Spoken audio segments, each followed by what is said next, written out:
오늘 출발하는 믿음의 여정은 사무엘하 8장 1절에서 8절까지의 말씀입니다.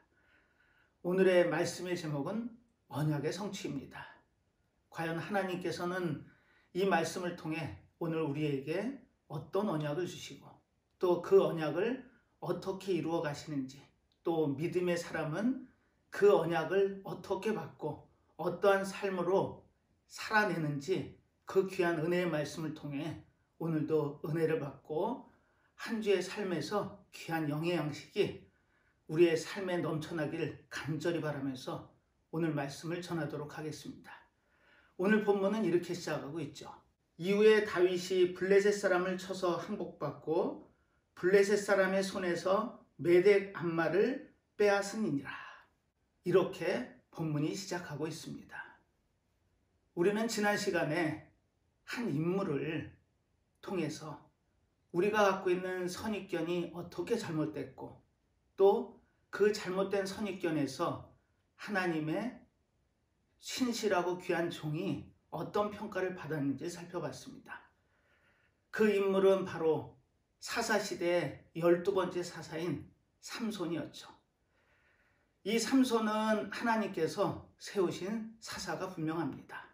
하지만 우리는 세상에서 전해지는 이야기나 또 여러 가지 미디어를 통해 이 사사의 이미지를 잘못 오해하고 있었습니다.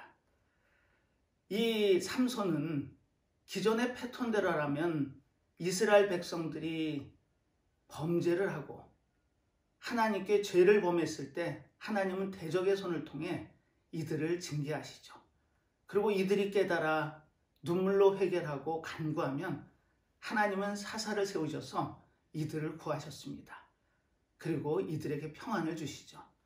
사사가 살아있는 동안에는 그 이스라엘 백성들이 평화를 누릴 수 있었습니다. 하지만 웬일인지 12번째 사사인 삼손의 때에서는 그 사역의 패턴을 바꾸시죠. 이 블레셋, 이스라엘 백성들의 오고 오는 그 역사 가운데 항상 가시 역할을 했던 블레셋이 40년 동안을 이스라엘을 장악합니다. 이스라엘 백성들은 그 종살이가 당연한 것으로 여기고 블레셋의 굴종적인 모습으로 살아가는 그와 같은 패턴의 삶이었습니다. 그때 하나님께서는 삼손을 수태고지를 통해서 아들이 없는 마노아의 집에 그 아내의 몸에 잉태케 하시죠. 그리고 3가지 언약을 주십니다.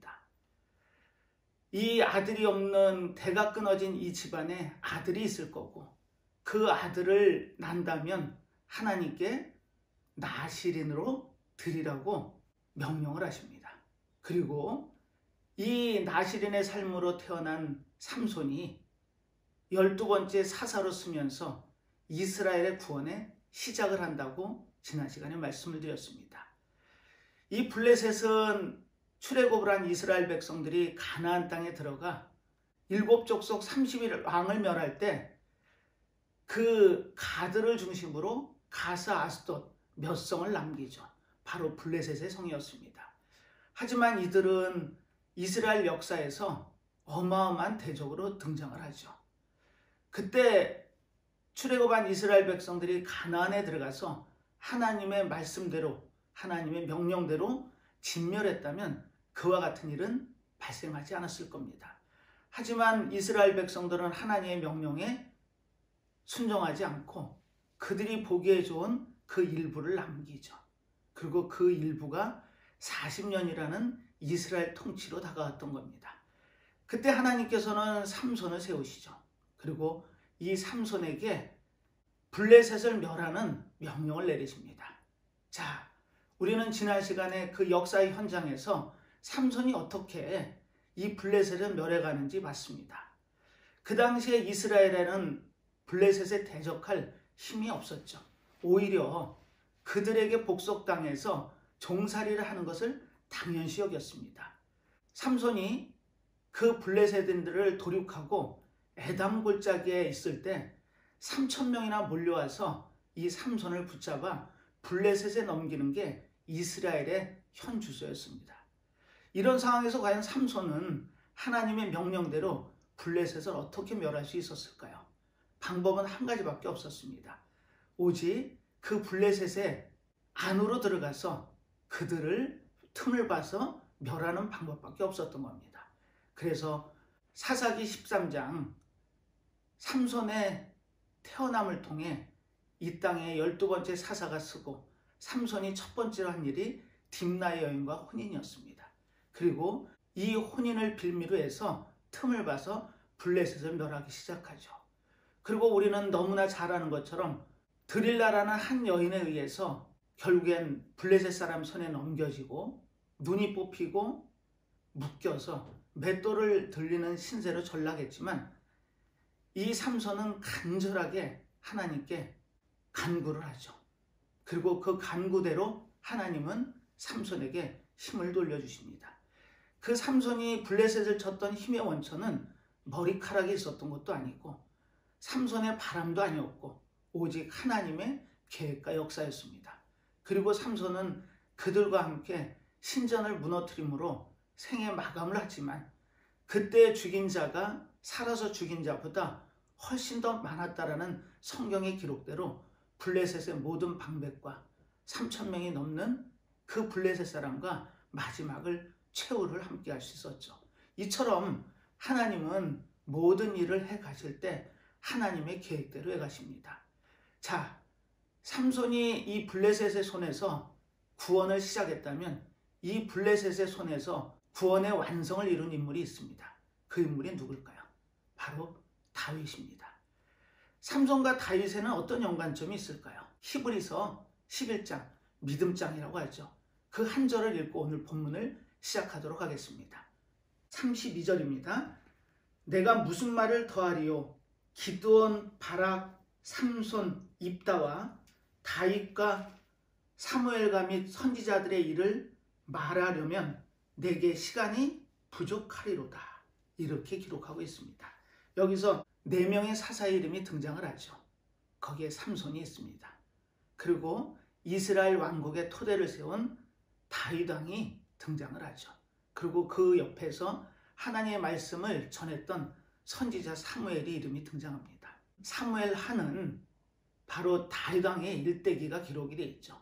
오늘 본문이 어떻게 기록이 되어 있는지 읽고 시작하겠습니다. 우리는 히브리서 한 절의 말씀을 통해 삼손과 다윗의 역할이 지면으로 소개되기엔 너무 많은 역할들을 했음이 분명합니다. 삼손은 그 블레셋의 손에서 이스라엘을 구원함을 12번째 사사의 역할로 그 역할을 감당했고 이제 그 구원의 완성이 다윗 때에 이루어서 완성이 됩니다. 자, 오늘 본문 1절을 읽고 오늘 말씀을 시작하도록 하겠습니다. 이후에 다윗이 블레셋 사람을 쳐서 항복받고 블레셋 사람의 손에서 메대 간말을 빼앗으니라. 이렇게 오늘 본문이 시작하고 있습니다. 이스라엘 오고 오는 역사에서 가장 위대한 왕. 마태복음 1장 1절은 이렇게 시작하죠. 아브라함과 다윗의 자손 예수 그리스도의 세계라. 예수님의 계보가 나오면서 거기에 두 인물이 등장합니다. 믿음의 조상이라는 아브라함, 그리고 예수님의 계보에서 여러 왕이 등장하지만 유일하게 왕이란 칭호로 불리는 그 존재, 다윗 왕입니다. 오늘 이 다윗을 통해 하나님의 구원의 언약이 어떻게 이루어져 가고 그 성취가 어떤 모습으로 이루어지는지를 오늘 살펴보려고 합니다. 다윗은 어떤 인물인가요? 이 사무엘 하에 등장하는 내용은 오직 다윗의 이야기입니다. 사무엘 하 1장에서 6장까지는 다윗 왕이 이스라엘의 통합왕으로 등극을 하죠. 그리고 7장은 하나님의 언약이 이 다윗에게 내려집니다. 그리고 8장 이하부터 마지막 장까지는 바로 다윗의 흥망성쇠가 기록이 되어 있죠. 오늘 이 8장은 바로 그 흥망성쇠의 첫 장이라 할 수 있습니다. 과연 다윗에게 어떤 성공을 주시는지 오늘 이 8장을 보면 그 하나님이 주신 언약의 약속이 어떤 의미인지를 알게 될 겁니다. 사실 이 다윗은 사무엘하 6장에 보면은 이스라엘의 왕으로 등극하는 게 아니고 유다의 왕으로 등극을 하죠. 그 유다 왕으로 등극한 다윗이 제일 먼저 한 일이 있었습니다. 그것은 하나님의 상징인 언약궤를 자신이 새로운 수도로 세운 예루살렘, 이 예루살렘의 뜻은 평화의 도시란 뜻이죠. 사실 이 사무엘하 6장에서 처음으로 등장합니다. 이스라엘의 역사에서 가장 중요한 도시고 중심이라 할 수 있는 예루살렘이 바로 다윗 왕 때에 등장을 하죠. 사실 다윗은 하나님의 합한 자였습니다. 사도행전 13장에서는 이런 기록이 있죠. 그 후에 선지자 사무엘 때까지 사사를 주셨더니 그 후에 저희가 왕을 구하거늘 하나님이 베냐민 지파 사람 기스의 아들 사울을 40년간 주셨다가 패하시고 다윗을 왕으로 세우시고 증거하여 가라사대 내가 이새의 아들 다윗을 만나니 내 마음에 합한 사람이라 내 뜻을 다 이루게 하리라 하시더니, 자, 이렇게 기록이 되어 있습니다. 하나님이 보시기에 마음에 합한 자, 대단한 칭찬은 분명합니다.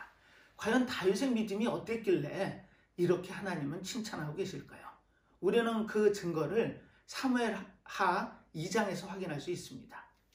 그 후에 다윗이 여호와께 물어 가로되 내가 유다 한 성으로 올라가리이까 여호와께서 가라사대 올라가라. 다윗이 가로되 어디로 가리이까 가라사대 헤브론으로 갈지니라. 드디어 다윗이 유다의 왕으로 서는 순간입니다. 그때 다윗은 모든 것을 하나님께 물어서 행했습니다. 우리는 이와 같은 자세가 중요합니다. 다윗은 하나님께 합한 사람이었고 또 믿음장이라는 히브리서 11장의 증거대로 이 다윗은 하나님의 말씀에 절대적으로 순종한 사람입니다. 우리는 과연 하나님을 믿는다 하는 신앙의 여정을 가면서 얼마나 하나님께 순종하고 계시나요?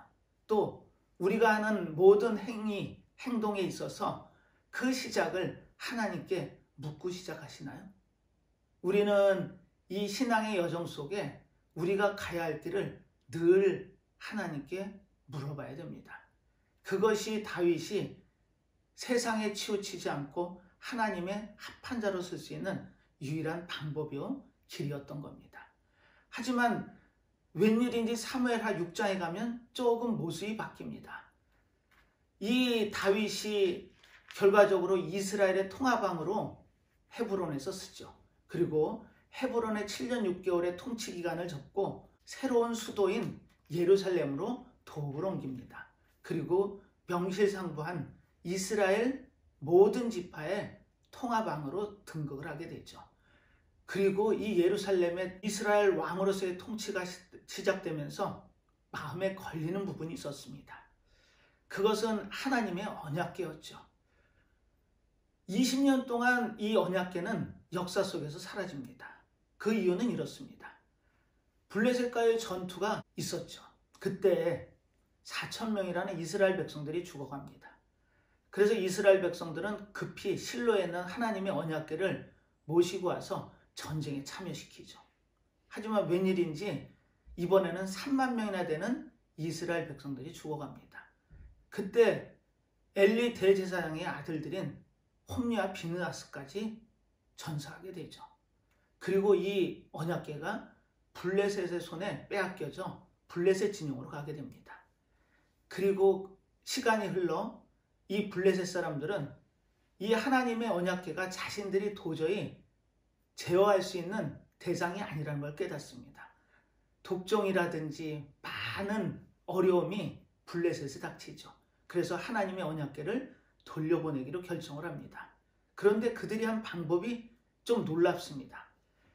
하나님의 언약궤를 멍에를 전혀 맨 적이 없는 암소 2마리를 골라서 그 암소 2마리를 양쪽에 멍에를 메고 이 하나님의 언약궤가 실려져 있는 새 수레를 베스메스로 보냅니다.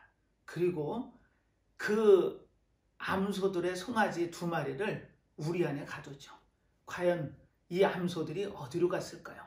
만약에 이 송아지들의 울음소리를 들으면서도 베스메스로 똑바로 간다면 이 하나님의 언약궤를 통해서 자신들이 당한 그 고통이 하나님의 징계였음을 깨닫게 되는 전기를 삼으려고 했던 겁니다. 그런데 이 베세메스로 가는 두 마리의 암소가 끄는 그 수레는 똑바로 진행을 했던 거죠. 그리고 이 언약궤가 아비나답의 집으로 옮겨집니다. 그리고 20년 동안 역사 속에서 사라지죠. 그때 왕은 사울이었습니다. 사울은 자신이 왕위에 있을 때 이 하나님의 언약궤는 전혀 관심도 없었습니다. 하나님을 믿는다 하고 하나님의 백성이고 또 하나님의 백성을 통치한다는 왕으로서 이 언약궤 행방조차도 관심이 없었던 거죠. 하지만 다윗은 이스라엘 왕으로 등극하자 하나님의 언약궤를 당연히 예루살렘으로 모셔오기로 결정을 합니다. 그리고 사무엘하 본문이 시작하죠. 6장 1절은 이렇게 시작합니다. 다윗이 이스라엘에서 뺀 무리 3만을 다시 모으고 2절 일어나서 그 함께 있는 모든 사람으로 더불어 바알레 유다로 가서 거기서 하나님의 궤를 메어 오려니 그 궤는 그룹들 사이에 자정하신 만군의 여호와의 이름으로 이름하는 것이라. 아멘. 이 20년 동안 방치되다시피 한 하나님의 언약궤가 아비나답의 집에서 나와 예루살렘으로 향하게 됩니다. 그런데 우리는 여기서 사무엘하 2장과 다른 모습을 봅니다. 사무엘하 2장에서는 모든 것을 행할 때 하나님께 물어 행했습니다. 하지만 웬일인지 여기에선 어떤 기록도 남아있지 않습니다. 그리고 더군다나 3만 명이라는 군중을 동원합니다. 자, 이때 다윗의 마음은 어떤 마음이었을까요? 아마 왕으로서 좀 번듯한 모습으로 과시하고 싶은 그와 같은 마음은 있었지 않나요? 그리고 이 아비나답의 아들 둘이 있었습니다. 바로 아요와 우사였죠. 아요가 끌고 우사가 이 수레를 끕니다. 근데 우리는 여기서 큰 잘못을 봅니다. 민수기 4장 15절에 보면은 이 하나님의 언약궤는 반드시 레위 자손, 고앗 자손에 의해서 채에 끼워져서 네 사람이 어깨에 메고 진행하도록 되어 있습니다. 그런데 웬일인지 그 블레셋이 향한 행위처럼 똑같이 새 수레에 하나님의 언약궤를 얹고 그리고 진행을 합니다. 물론 보기에는 더 번듯할 수 있습니다. 하지만 하나님은 이 언약궤를 옮길 때 이 언약궤 이름이 성경에 분명히 기록이 되어 있죠. 그룹들 사이에 자정하신 만군의 여호와의 이름으로 불리어지는 것이 바로 이 언약궤였습니다. 하나님과 같은 존재죠. 그런데 이들은 웬일인지 하나님의 명대로 하지 않고 수레에 싣습니다. 그리고 이 수레가 나곤의 타작마당에 이르렀을 때 소가 놀래서 뛰게 되죠. 그때 하나님의 언약궤가 떨어질 위기에 처합니다. 그때 우사는 당연히 반사적으로 하나님의 언약궤를 붙잡았겠죠. 그리고 거기서 우사가 죽게 됩니다. 사실 이 대목에서 우리는 왜 이런 일이 있었을까 의아해 하실 수도 있습니다. 하지만 이 하나님의 언약궤를 예루살렘으로 올라가는 모습에서 하나님은 기뻐하지 않으셨다는 겁니다. 우리는 신앙의 열심을 보죠. 그 신앙의 열심이 어쩌면 대견해 보일 수도 있고 대단해 보일 수도 있습니다. 하지만 그 신앙의 열정과 하나님의 뜻과는 다를 수도 있다는 겁니다. 하나님께서는 받지 않으시는 그와 같은 열정도 있을 수 있다는 겁니다. 지금 이 이스라엘 백성들의 하나님의 언약궤를 예루살렘으로 모셔가는 과정에서 우리는 목도할 수 있는 내용입니다. 우사는 20년 동안 자기 집에 모셔져 있는 하나님의 언약궤가 어쩌면 자신의 갑오쯤으로 생각할 수도 있습니다. 그리고 떨어지려고 하는 그 갑오를 다치지 않게끔 손으로 막았을 수도 있죠. 하지만 하나님은 이 우사를 치십니다. 거기서 다윗은 분하다라고 기록이 되어 있지만 사실은 깨달음을 얻었던 겁니다. 그리고 그 지역을 베레스 우사, 즉 우사를 치셨다라는 지명으로 남기죠. 하지만 그 지명의 뜻을 가만히 우리가 묵상을 해보면 한 가지 깨달음을 얻을 수 있습니다. 이 우사라는 뜻은 힘, 능력이란 뜻도 됩니다. 그렇다면 인간의 힘이나 능력을 하나님이 치셨다는 의미가 되죠. 자, 우리는 무엇을 깨달을 수 있을까요? 다윗은 왕이라는 자리에 오르고 하나님의 언약궤가 마음에 걸려 자신이 등극한 그 예루살렘으로 옮기길 원했습니다. 하지만 자신의 방법으로 했죠. 3만 명이나 되는 군중을 동원하고 또 번듯한 수레 하나님의 언약궤를 싣고 그리고 행진을 했던 겁니다. 하지만 하나님은 그것을 기뻐 받지 않으셨죠. 그리고 결국엔 우사가 희생양으로 죽어나갔던 겁니다. 이처럼 우리는 하나님의 계획과 우리의 방법 같듯이 다룰 수 있음을 항상 염두에 둬야 됩니다. 그리고 이 모습이 완전히 바뀌게 되죠. 내가 이 영광스러운 하나님의 언약궤를 예루살렘으로 옮겨가지 못하겠다. 이런 생각으로 바로 가드 사람 오벳 에돔의 집에 그 언약궤를 보관을 합니다. 가드 사람은 블레셋 사람이죠. 사실 블레셋 가드 사람은 다윗의 인생에서 3명의 중요한 사람을 만납니다. 그 첫 번째 인물이 다윗과 골리앗 싸움에 등장하는 골리앗이었죠. 이 골리앗은 아낙 자손입니다. 그리고 두 번째 인물이 다윗이 사울의 위협을 피해서 도망을 다니다 바로 가드왕 아기스에 자신의 처지를 위탁하죠.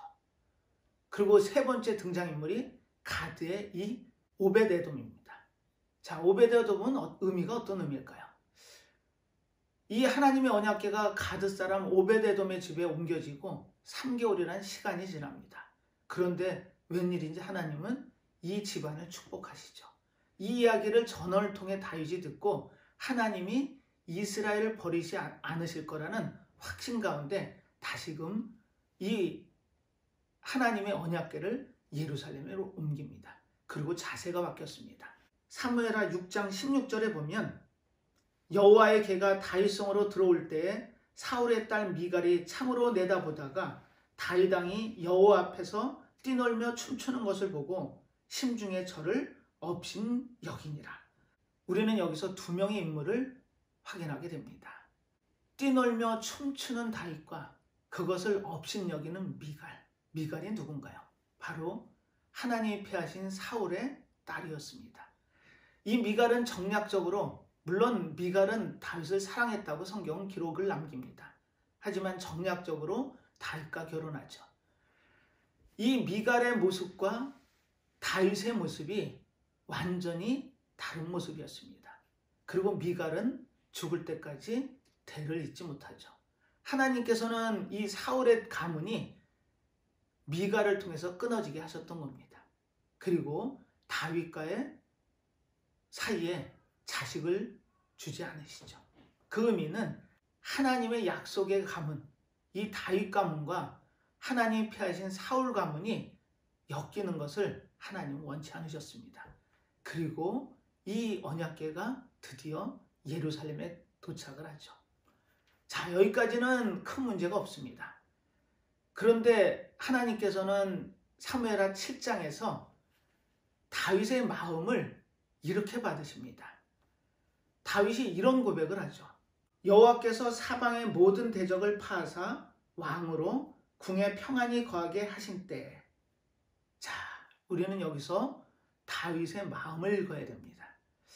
지금 하나님께서 평안을 주셨답니다. 이 평안은 우리가 받는 복 중에 가장 큰 복입니다.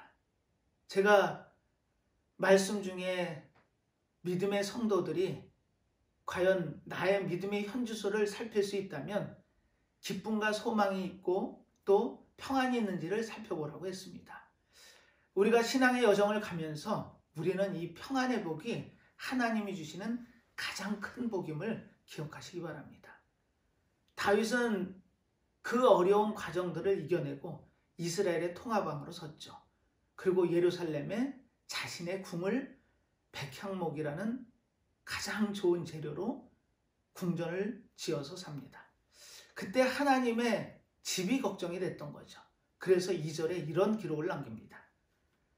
왕이 선지자 나단에게 이르되 볼지어다 나는 백향목 궁에 거하거늘 하나님의 궤는 휘장 가운데 있도다. 자, 자신의 입장과 처지는 남부러울 게 없는 위치에 오르게 됩니다. 하지만 하나님의 괴는 아직도 장막에 있다는 마음의 부담을 갖고 있었죠. 그래서 하나님의 집을 짓기를 원했습니다. 그때 웬일인지 나단 선지자도 동조를 합니다. 하나님께서는 그 밤에 나단에게 분명한 메시지를 전하시죠. 4절입니다. 그 밤에 여호와의 말씀이 나단에게 임하여 가라사대 가서 내 종 다윗에게 말하기를 여호와의 말씀이 내가 나를 위하여 나의 거할 집을 건축하겠느냐. 건축한다는 말인가요? 못한다는 말인가요? 하나님께서는 다윗에게 하나님의 집을 건축하지 못한다고 말씀하신 겁니다. 나단 선지자도 동조했던 그 일을 하나님 자신이 막으신 거죠. 그리고 이렇게 덧붙이십니다. 내가 이스라엘 백성과 지금까지 한 번도 그들의 손에서 지어진 집에 거한 적이 없다. 나는 항상 그들과 동행했고 그들이 어디에 가든지 함께 했음을 기억해라. 내가 원하는 것은 번듯한 집을 원해서 그 번듯한 곳에서 너희들을 통치하는 하나님이 아니고 늘 함께 하시는 하나님을 기억해 하셨던 겁니다. 놀라운 하나님 아니신가요? 우리는 이 하나님의 마음을 읽어야 됩니다. 우리가 어디에 있든 어디에 가든 그분이 우리와 함께 하시고 우리와 동행하신다는 그분의 마음을 읽는다면 우리는 든든할 수 있습니다. 지금 하나님께서는 지금까지 이스라엘 백성과 함께 하셨다는 강조점을 강조하시고 그리고 다윗을 축복하죠. 이 다윗의 집을 내가 지으시겠답니다. 확인합니다. 이 11절부터 쓰여있는 이 내용은 하나님의 다윗 가문에 주신 언약의 내용입니다. 이것은 다윗뿐 아니고 오고 오는 모든 하나님의 백성들에게 해당되는 언약이죠. 사실 이 언약을 토대로 구약이 이루어져 갑니다. 그리고 그 언약의 결과 이 땅에 오신 분이 계시죠. 전에 내가 사사를 명하여 내 백성 이스라엘을 다스리던 때와 같지 않게 하고 너를 모든 대적에게서 벗어나 평안케 하리라. 여호와가 또 내게 이르노니 여호와가 너를 위하여 집을 이루고. 다윗은 자신의 집은 백향목으로 지은 멋들어진 궁전이었습니다. 하지만 하나님의 임재의 장소는 장막이었죠. 그래서 그 마음에 걸렸던 내용을 자신은 성전을 지음을 통해 하나님께 갖고 싶었습니다. 하지만 하나님은 웬일인지 그 역사를 막으시죠. 그리고 오히려 하나님이 너의 집을 지어주겠다라는 약속을 하십니다. 사실 이 집이라는 의미가 뭘까요? 이 집은 바로 믿음의 집, 신앙의 집입니다. 다윗의 가문을 통해 이 신앙의 가문을 세우시겠다라는 언약의 약속입니다. 자, 어떻게 하시나 볼까요? 12절 내 수완이 차서 내 조상들과 함께 잘 때에 내가 내 몸에서 날 자식을 내 뒤에 세워 그 나라를 경고케 하리라. 저는 내 이름을 위하여 집을 건축할 것이요 나는 그 나라의 위를 영원히 경고케 하리라. 아멘. 하나님께서는 다윗 왕의 가문을 통해서 하나님의 나라를 세우시겠다는 언약을 주십니다. 그리고 가깝게는 밧세바를 통해서 넷째 아들로 준 솔로몬에 의해서 다윗의 왕위가 전해지죠. 그리고 이 다윗의 왕의 가문은 끝까지 내려갑니다. 그리고 우리가 그렇게 기다리는 구약에서 메시아를 기다렸던 그 모습처럼 이 땅에 메시아가 다윗의 가문을 통해 그 씨를 통해 이 땅에 오게 되는 겁니다. 자, 하나님께서는 블레셋 족속을 삼손을 통해서 구원의 시작을 하셨습니다. 그리고 이 블레셋 족속을 완전히 멸하고 구원의 완성을 한 인물이 바로 다윗입니다. 그리고 다윗은 오실 메시아 예수 그리스도의 예표죠. 즉 그분의 씨로 이 땅에 오시는 그 메시아 예수 그리스도께서 우리의 참 구원을 완성하신다는 언약의 약속이셨습니다. 그 20대 아브라함으로부터 14대 지난 33대 다윗왕, 또 33대 다윗왕부터 바벨론으로 이거하기 전까지 46대 요시야, 바벨론으로 이거한 뒤인 40절 여고냐부터 오실 그리스도, 예수 그리스도까지 14대. 이처럼 마태복음에 기록되어 있는 대로 정확하게 아담 때부터 60대 이 땅에 메시아로 쓰신 예수 그리스도가 이 땅에 오시는 거죠. 지금 이 언약은 어마어마한 언약입니다. 사무엘 하 전체를 아우르는 주제절일 수도 있지만 구약 전체, 하나님이 이 백성들, 나의 백성들을 구원하시기 위해 하나님의 나라를 세우신다는 약속과 함께 다윗 왕의 계보에서 오실 메시아 예수 그리스도가 온전한 참 구원의 완성을 이루어 주신다는 약속을 지금 이 사무엘하 7장에 남기고 계셨던 거죠. 이처럼 다윗은 1장부터 6장까지는 이스라엘의 왕으로 등극을 하고, 그리고 7장에서는 하나님의 구원의 완성에 예표적인 인물로 다윗 왕에 쓴 겁니다. 그리고 오늘 보는 본문 8절에 가서 그 언약의 성취가 이루어지죠. 우리 그 하나님이 약속하신 언약이 어떻게 이루어져 가는지 살짝 들여다볼까요? 이후에 다윗이 블레셋 사람을 쳐서 항복받고 블레셋 사람의 손에서 메대간말을 빼앗으니라. 여기서 이후에가 나오죠. 이후에란 얘기는 다윗이 유다 왕을 거쳐 온 이스라엘의 통합왕으로 서고 수도를 예루살렘으로 옮기고 이처럼 모든 것이 하나님의 계획대로 이루어졌을 때 그 이유를 얘기합니다. 자, 그 이후에 어떤 일이 있는지 볼까요? 우리는 삼손을 통해서 블레셋을 치고 그 구원의 시작을 했다고 말씀을 드렸습니다. 그리고 그 구원의 완성이 오늘 8장 1절로 이루어지고 있죠. 다윗이 블레셋 사람을 쳐서 항복받고 블레셋 사람의 손에서 메대간말을 빼앗으니라. 그렇게 오는 이스라엘 역사에서 큰 가시 역할을 했던 블레셋이 이후에는 역사의 뒤안길로 사라집니다. 그리고 더 이상 이스라엘에 해를 가하지 못하게 되죠. 완전히 복속이 된 겁니다. 그리고 여기에 한 지명이 등장을 하죠. 메대간마입니다. 자, 이 메대간마의 의미가 뭘까요? 우리의 성경책 밑으로 내려가면 모성의 굴레라는 풋노트가 있습니다. 자, 이 모성의 굴레라는 의미는 이렇습니다. 이 블레셋은 도시 공동체라고 말씀을 드렸습니다. 도시 연합체였죠. 그리고 그 중심은 가드였습니다. 그래서 이 가드를 모성, 어머니 성이라고 불렸고요.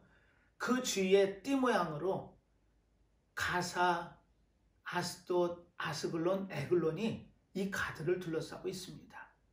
그래서 그 성들을 굴레라고 표현하죠. 자, 여기서 의미는 이렇습니다. 이스라엘의 가시 역할을 했던 그 굴레 역할을 했던 블레셋이 드디어 다윗 왕에 의해서 허물어지죠. 그리고 항복을 하게 됩니다. 자, 여기서 모성의 굴레라는 의미는 이스라엘의 늘 굴레 역할을 했던, 이스라엘을 옥죄었던 그 블레셋이 드디어 다윗 왕에 의해서 정복이 됐던 겁니다. 사실 이 정복은 훨씬 더 전에 할 수 있었습니다. 여호수아를 통해 가나안 정복 전쟁을 할 때 그때 하나님의 말씀대로 진멸했다면 이스라엘 역사 400년 이상을 그와 같은 어려움을 당하지 않았겠죠. 그리고 삼손 때는 40년이나 직접적인 통치를 받았습니다. 자, 이 블레셋을 쳤다라는 것은 굉장히 의미가 큽니다. 하나님께서 대적을 치실 때 항상 가장 중심을 치시죠. 요단강을 건너서 처음 공격을 했던 성이 여리고 성이었습니다. 그 당시 가장 강력한 성이었죠. 그리고 다윗을 통해서 하나님의 언약을 이루시기 위해 대적들을 치시는데 이 블레셋은 이스라엘 입장에서 보면 서쪽에 있는 대적입니다. 가장 큰 대적이었죠. 오직하면은 이 길보아 전투에서 요나단을 비롯한 사울의 세 아들이 죽고 전사를 하죠. 그리고 사울 자신은 그 블레셋을 피해 길보아 산까지 도망갔다가 거기서 자신의 칼에 자살을 하죠. 이처럼 어려운 처지에 놓이게 하는 대상이 블레셋이었던 겁니다. 자, 이 블레셋을 다윗은 먼저 치죠. 자, 서쪽이 정벌이 됩니다. 자, 그리고 두 번째, 동쪽이죠. 동쪽엔 누가 있었나요? 바로 모압이 있었습니다. 2절입니다. 다윗이 또 모압을 쳐서 저희로 땅에 엎드리게 하고 줄로 재어 그 두 줄 길이의 사람은 죽이고 한 줄 길이의 사람은 살리니 모압 사람이 다윗의 종이 되어 조공을 바치니라. 여기서 전쟁의 패턴이 바뀝니다. 그동안의 전쟁은 수세적인 전쟁이었죠. 늘 공격을 받고 하나님께 간구해서 하나님의 도움으로 대적을 물리치는 패턴이었습니다. 하지만 다윗 왕 때부터는 전쟁의 패턴이 바뀌죠. 선제적인 공격으로 바뀌었던 겁니다. 그리고 블레셋을 치고 또 동쪽에 있는 대적 모압을 치죠. 이 모압은 역사에 하나님이 가장 싫어했던 족속 중에 하나입니다. 모압 암몬 하면 바로 롯이 생각나죠. 롯의 후예들입니다. 자신과 딸의 사이에서 이어간 족속이 암몬 모압 족속이었습니다. 자, 이처럼 모압을 치는데 우리는 여기서 한 가지 의아스럽습니다. 두 줄의 길이의 사람은 죽이고 한 줄의 길이의 사람은 살리니 조금 고개를 갸우뚱하게 합니다. 그 당시의 전쟁 패턴은 이랬습니다. 한 지역을 점령하면 그들 지역에서 전쟁할 수 있는 인물들을 뽑아서 용병으로 썼던 겁니다. 그런데 웬일인지 이들을 3분의 2나 죽였답니다. 자, 그리고 여기 보면 두 줄 길이의 사람은 바로 전쟁에 참여할 수 있는 장정들을 얘기합니다. 그리고 한 줄 길이의 사람은 노약자를 얘기하죠. 전쟁에 나갈 수 없는 사람들입니다. 이들은 살리고 전쟁에 나가서 대적할 수 있는 자들은 전부 죽였던 겁니다. 자, 그리고 등장하는 게 3절부터 있는 아람 지역입니다. 아람은 북쪽이죠. 서쪽과 동쪽을 점령하고 북쪽으로 올라갑니다. 3절입니다. 르홉의 아들 소바왕 하닷에셀이 자기 권세를 회복하려고 유브라데 강으로 갈 때 다윗이 저를 쳐서 4절 그 마병 1700과 보병 2만을 사로잡고 병거 100승의 말만 남기고 그 외의 병거의 말은 다 발에 힘줄을 끊었더니 여기서도 한번 고개를 갸웃하게 됩니다. 왜 말들의 힘줄을 끊었을까요? 우리는 이 대목을 보려면 신명기 17장 가서 확인해 보면 됩니다. 거기에 보면 하나님의 왕의 자세가 나오는데 그 왕의 자세에 세 가지를 강조합니다. 그 첫 번째는 말에 의존하지 말고, 말이면은 사실 전쟁에 있어서 가장 큰 재원입니다. 그 당시의 전쟁은 몸으로 부딪히는 전쟁이었죠. 장정이 필요했고 말이 필요했습니다. 그리고 병거가 필요했죠. 역대상에 가서 확인해 보면 그 당시에 노획한 병거가 1000승이었습니다. 어마어마한 숫자였죠. 그 중에 900승을 다 불에 태우고 말의 힘줄을 끊었습니다. 오직 100대만 남겼죠. 그 이유가 어디 있을까요?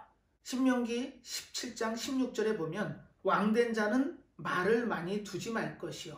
그리고 17절 아내를 많이 두어서 그 마음이 미혹되게 말 것이며 은금을 자기를 위하여 많이 쌓지 말 것이라.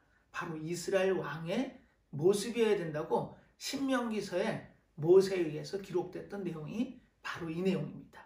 자, 그 의미는 이 전쟁 내가 한다는 겁니다. 누가요? 하나님이 하신다는 전쟁입니다. 우리는 이 전쟁의 승패를 나의 노력과 또 병력의 숫자, 말의 숫자로 결정하길 원할 수 있습니다. 세상의 기준이죠. 로마는 그렇게 해서 세상을 점령합니다. 하지만 그 천년 제국도 영원할 수 없었죠. 우리는 영원한 제국, 하나님의 나라를 소망하는 하나님의 자녀의 백성입니다. 그렇다면 우린 전쟁 또한 하나님의 방법을 따라야죠. 다윗은 철저하게 하나님의 명령대로 이 말의 숫자를 줄였던 겁니다. 장정의 숫자를 줄였던 거죠. 내가 하는 전쟁은 여호와께서 하시는 전쟁이기 때문에 나는 수적인 우위에서 전쟁을 하지 않겠다는 바로 그와 같은 선언이었습니다. 우리는 이 땅의 삶을 살면서 외형에 치중할 수 있습니다. 남보란 듯이 돈을 많이 벌고 또 명예를 갖고 권력을 지는 게 세상을 움직인다고 착각할 수 있습니다. 하지만 다윗은 이스라엘의 왕위에 올랐음에도 하나님의 말씀을 정확히 기억하고 따랐던 겁니다. 우리는 하나님의 자녀의 백성으로 이 땅을 살면서 과연 우리는 얼마나 하나님의 말씀에 집중하시나요? 그 말씀에 집중을 못한 사울은 하나님의 언약궤가 20년 동안 방치되어 있어도 기억조차 하지 못했습니다.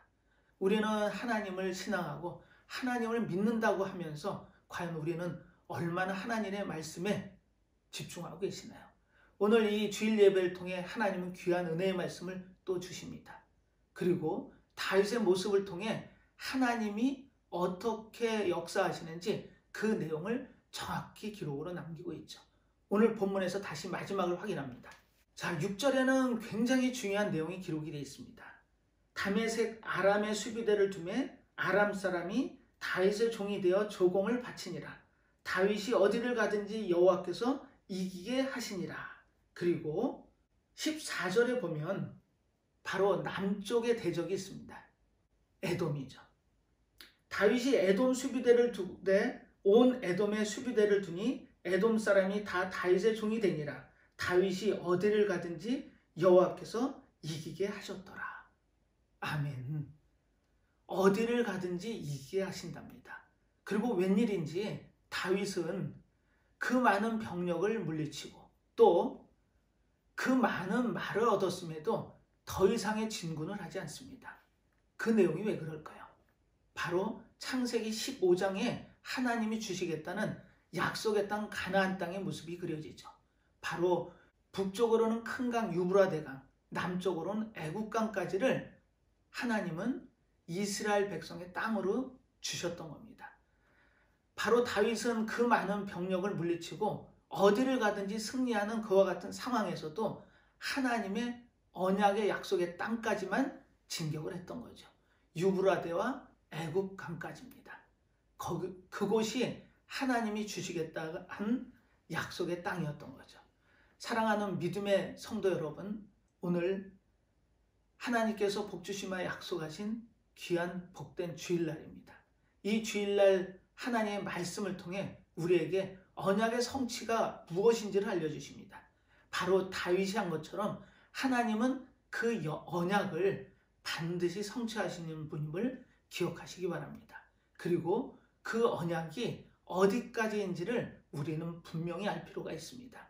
과연 나의 노력대로, 나의 생각대로, 나의 방법대로 나간다면 그것이 눈에 보이는 결과일 수는 있습니다. 하지만 그 결과가 로마가 영원할 수 없었던 것처럼 세상은 영원이라는 것이 없습니다. 분명한 끝이 있다는 거죠. 하지만 하나님이 주신 언약의 집은 그와 같은 집과 다르다는 게 하나님의 주시는 오늘의 말씀입니다. 너희들이 짓고자 하는 그 집, 다윗이 자신이 살고 있는 백향목 궁전이 너무나 좋아 보였을 수도 있습니다. 그래서 하나님의 집을 그렇게 짓기를 원했죠. 하지만 놀랍게도 하나님은 다윗의 그 노력을 받지 않으십니다.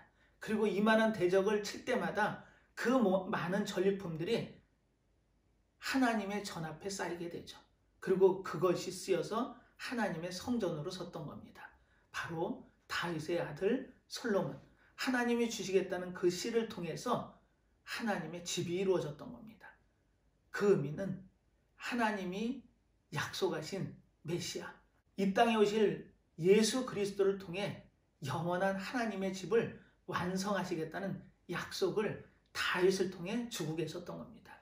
우리는 이 믿음의 삶에서 다윗을 통해 그 보여주셨던 하나님의 언약의 성취, 또 다윗은 하나님의 말씀대로 딱 그곳까지만 나아갔던 순종의 믿음, 이 모든 것이 아우러져서 다윗을 하나님의 마음에 합한 자라는 칭찬을 하셨던 겁니다. 우리가 믿음의 여정을 가고 순례길에서 승리한다라는 그 의미는 어딜 가든지 하나님이 주시는 승리, 그 승리가 참된 승리임을 기억하시기 바랍니다. 보기에 좋은, 눈에 나타나는, 남에게 과시하고 싶은 그와 같은 눈에 보이는 결과가 아니라 우리는 하나님이 주시겠다고 하는 하나님 나라의 집을 소망하는 하나님의 자녀의 백성입니다. 그 약속하신 그 집이 보이셔야 됩니다. 그 집이 보이신다면 우리는 평안할 수 있습니다. 우리의 삶이 기쁨과 평안으로 갈 수 있는 길은 하나님이 약속하신 하나님의 집을 보십시오. 그 집이 우리에게 기쁨이고 소망이고 평안일 수 있습니다. 평안이 되어야 됩니다. 우리의 삶이 많은 어려움과 고통 가운데 있을 수 있죠. 다윗 또한 마찬가지였습니다. 하지만 그 후에 하나님이 다윗을 평안케 하신 것처럼 또 언약을 주신 것처럼 우리에게도 지금 언약의 약속이 부어지고 있는 겁니다. 우리 모두 하루의 삶 가운데서 하나님의 말씀을 붙잡으시고 그 하나님이 주신 그 언약을 기억하고 하나님이 어디를 가든지 함께 하신다는 그 약속을 붙잡아 하루하루의 삶에서 승리의 삶을 기꺼이 맞이하는 귀한 삶을 사는 하나님의 자녀의 백성들 되시기를 축원하면서 오늘 말씀을 마치도록 하겠습니다. 기도하겠습니다. 하나님 아버지, 오늘도 믿음의 말씀을 저희들에게 넉넉히 부어주셨습니다. 다윗이 마음에 합한 자라는 칭찬을 하신 것처럼 우리 또한 하나님의 말씀을 사모하고 하나님의 말씀대로 살기를 원합니다. 하나님이 가라고 하는 그 길까지만 가고 또 어디를 가든지 하나님이 대신 싸워서 승리해 주신다고 약속하심처럼 눈에 보이는 결과가 아니라 하나님이 약속한 하나님의 나라, 하나님의 집이 보이기를 소망합니다. 우리의 삶 가운데 말씀으로 그 길을 보여주시고 우리 또한 그 말씀대로 사는 귀한 삶을 살아 하나님이 마음에 합한 자라는 칭찬을 들을 수 있는 귀한 삶을 사는 저희들 모두의 삶이 되기를 간절히 바라옵고 원하며 모든 말씀 예수님의 이름으로 기도드리옵나이다. 아멘.